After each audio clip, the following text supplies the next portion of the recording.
करेंगे? देखिए, पार्टीबाजी और धर्मवाद, जातिवाद पे तो हमने बहुत साल से देख लिया। पिछले 10-15 सालों से खूब देख रहे हैं। जब जब जुड़ जाती है ना, तो एक छोटी सी एफआईआर के लिए भी हमें आंदोलन करने पड़ते हैं। एज ए आपको एग्जांपल देना चाहूंगा, मनीषा कांड हुआ था। बीजेपी का तो बीजेपी ने एक ये मान लिया है कि हमारी बपौती हो गई है ये सीट। तो महिलाओं की सुरक्षा की दृष्टि से सरकार काफी सख्त है। लेकिन क्या आपने नहीं देखा? आप इस बात को कह रहे हैं कि बड़ी सख्त है सरकार। सरकार तो उन्हें जेल से छूटने के बाद में माला ही पहना रही है। कैसे सख्त है वो सरकार? हालत देखो, गोडे गोडे पानी भर जाता है जब बरसात होती है, मकानों में अंदर पानी। ये हालात जब उत्तर प्रदेश के उपचुनावों की तैयारी जोरों शोरों पे है।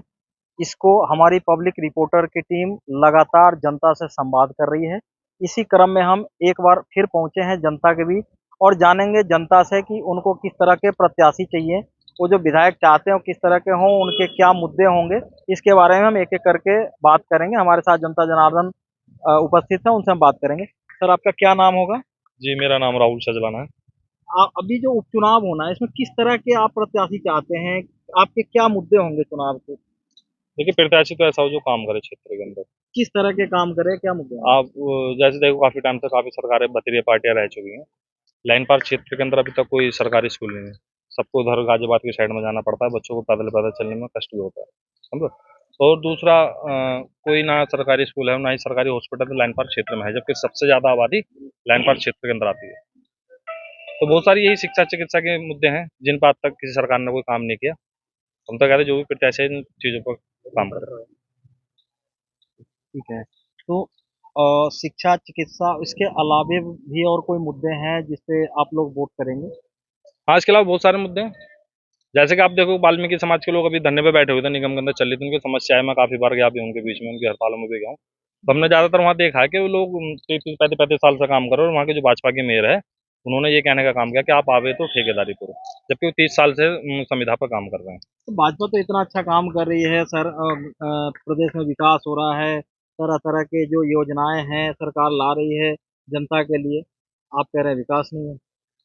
योजनाओं से मतलब कैसे विकास हो सकता है यार? जो लोग काम कर रहे हैं, सर्विस कर रहे हैं इतने समय से, कि इंतजार के अंदर बैठा हुआ वाल्मीकि समाज के, हम पक्के होंगे या परमानेंट होंगे, जो बाबा साहब ने अधिकार दिया था कि जो काम कभी बंद नहीं हो सकता, उसको आप कभी प्राइवेटाइजेशन सरकारी ठेकेदारी में नहीं डाल सकते।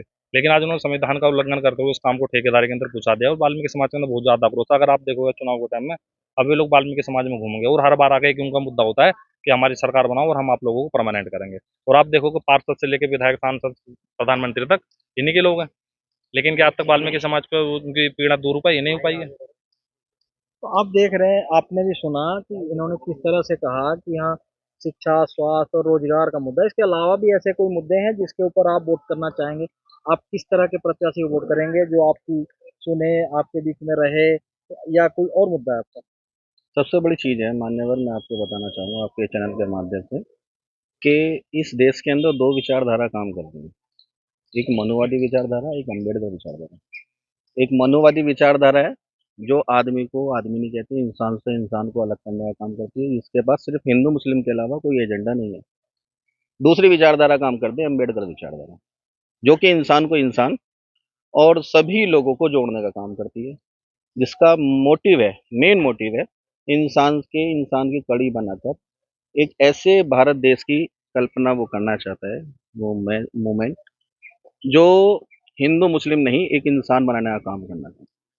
इसी के साथ मैं आपके चैनल के माध्यम से एक बात और कहना चाहूँगा, जैसे कि हमारे बड़े भाई छजलाना जी ने कहा कि वाल्मीकि समाज का इन्होंने मुद्दा उठाया, बहुत अच्छी बात है। वाल्मीकि समाज के लिए मैं एक बात कहना चाहूँगा कि ऐसी विचारधारा के लोग आगे आने चाहिए, जैसे चंद्रशेखर भाई हैं, जो SC ST OBC माइनॉरिटी के ऊपर जो अत्याचार, जुल्म, जाति पूरे देश के अंदर होती है, वहाँ पर वो जाने का काम करते हैं। और उसके अंदर एक SC समाज के अंदर एक वाल्मीकि समाज आता है। अगर सतपाल चौधरी साहब अगर बनते हैं, तो मैं पहला व्यक्ति हूँगा जो उनसे ये उम्मीद करूँगा कि वो इस बात को आगे बढ़ाएं कि वाल्मीकि समाज को एक सैनिक का दर्जा दिया जाए। क्योंकि इस पूरे देश के अंदर सबसे ज़्यादा काम अगर वो करना करता है, क्योंकि ऐसा काम जिसे घृणा की दृष्टि से देखा गया है, उन्हें एक सैनिक का दर्जा देना चाहिए। रही बात सुख सुविधाओं की, सुख सुविधा तो बहुत दूर की बात है मान्यवर, मैं आपको बताना चाहूँगा। यहाँ पर एससी समाज की लड़की के संग बलात्कार हो जाते हैं।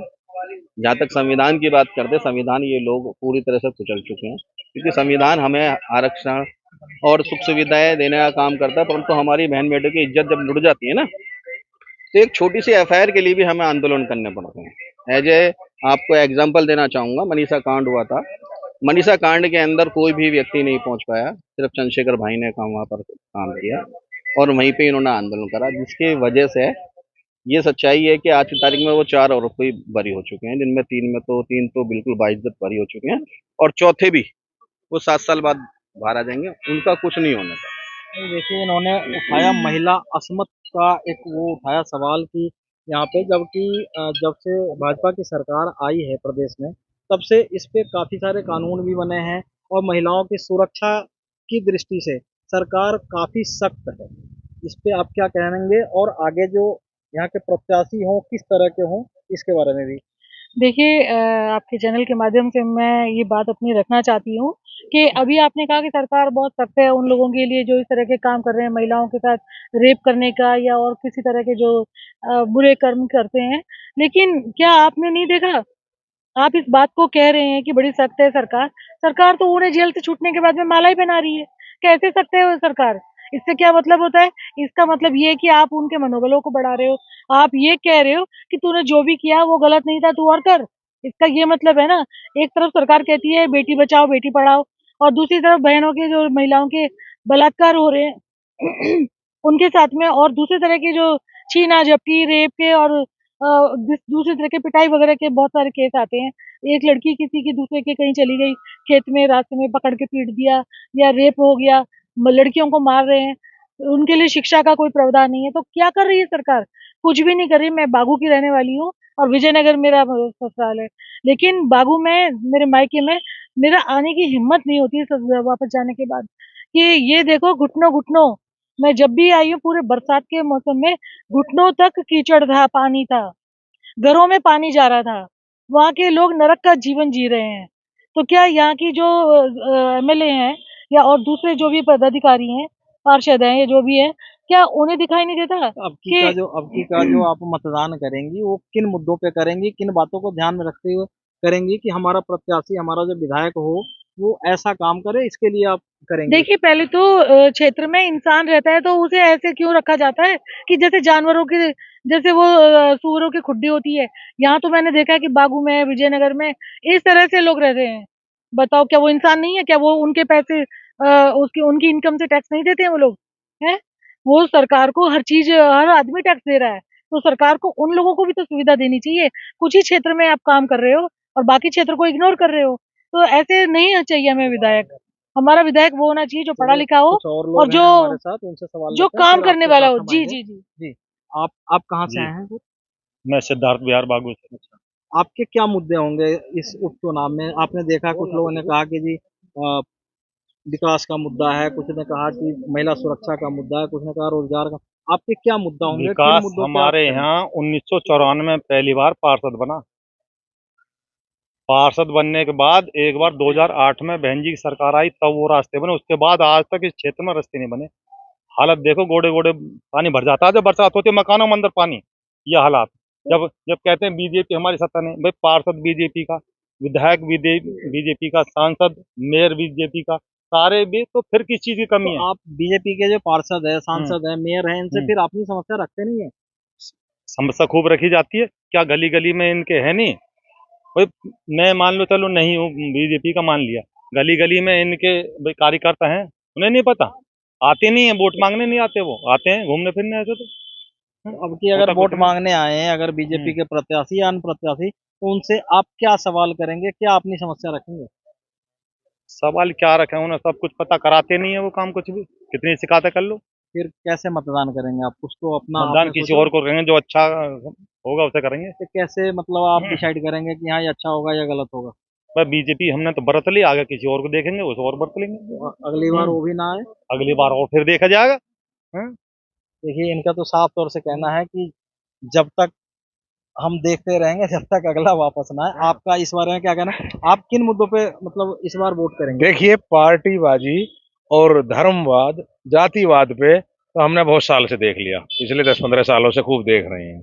गाजियाबाद को पिछले 25 सालों से देख रहे हैं, 20-25 सालों से देख रहे हैं, छोटे से लेकर के बड़ा अधिकारी तक। बीजेपी का तो बीजेपी ने एक ये मान लिया है कि हमारी बपोती हो गई है ये सीट।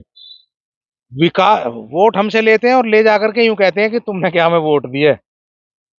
पहली चीज, इनका कोई भी नेता, एमपी, एमएलए, पार्षद तक, आज ही की घटना है, महिलाएं मुझे मिली, वो यूं कह रही हैं कि जी, वो यूं कह रहे जो पार्षद था कि तुम्हारी गली मेरे उसमें ही नहीं है, मतलब क्षेत्र में ही नहीं है। अब आप एक बार बताइए, हमारे यहाँ से वोट लेकर के गया तू, ठीक है, तू पहले किसी और में था, आज तू बीजेपी में घुस गया, आज कैसे निकल के भग गई अभी से? तो आपको क्या मौका मिलेगा तो फिर बीजेपी को वोट नहीं देंगे, कुछ और बदलना चाहेंगे प्रत्याशी? भाई बिल्कुल, देखो, प्रत्याशी को हम उसको वोट देंगे जो हर आदमी से, जिसकी उठा बैठ हो, हर आदमी का दुख दर्द समझे, उसको हम बदलेंगे और बदलेंगे। इस बार बदलाव पहले होगा। विधायक रहे हैं, क्या वो आपके बीच में आए नहीं है, आपके दुख दर्द को समझा नहीं है?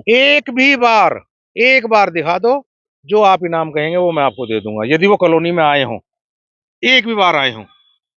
और तो और वे छोड़ रखे हैं, वो लड़ते फिरे जा हैं उनके, लाल पीली सी शर्ट पहने रखे हैं, कभी किसी नाम पे कभी किसी नाम पे, लोगों से गुंडा टैक्स और वसूलते फिरे जा। तो क्या करें? ये थी गाजियाबाद की जनता, जिससे आपने सुना। इनके सबके मुद्दे अलग अलग हैं, लेकिन सोच एक ही है कि अगली बार हम प्रत्याशी ऐसा चुनेंगे जो हमारे लोकल मुद्दों को सॉल्व करेगा, हमारी समस्याओं को सुनेगा। Ratnesh Singh, public reporter, Ghaziabad.